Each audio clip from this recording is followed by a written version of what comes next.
I think early on I realized that we needed to make our forest land productive financially. Initially, I was not that interested in advanced genetics. I thought pine trees were pine trees, and I was focusing in more on spacing and things like that. Greg Hay from ArborGen got me started on some advanced genetics some 15, 16 years ago. We're standing out in one of those stands right now. The performance of these stands has just sort of blown me away. I think that's really kind of how we got here, and I'm now a big proponent of advanced genetics. We still try to do a lot of other things, but I try to get the best trees I can.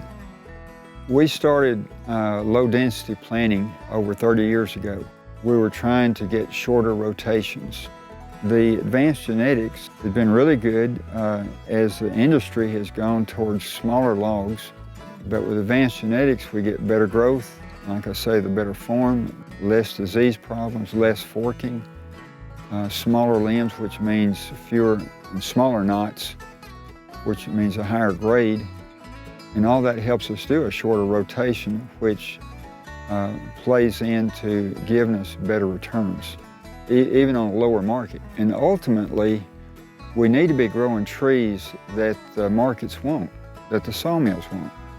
I think the folks at ArborGen are, with their better genetics, are talking about 14-foot row spacing, which works good for mechanical planting, with 8 to 10 foot in a row. Maybe depends on how much pulpwood they're willing to do, or how much chip and saw they'd like to do in their first thinning. But I've been pleasantly surprised. It's turned out good. We have done some clear cutting on our first stands, and the returns have been very, very good. But one of the things that really excites me is by using the higher genetics, we don't have to hand prune anymore. We can get that early growth, get it up there. We plant as little as 340 trees per acre, up to around 450, and we're real comfortable with that.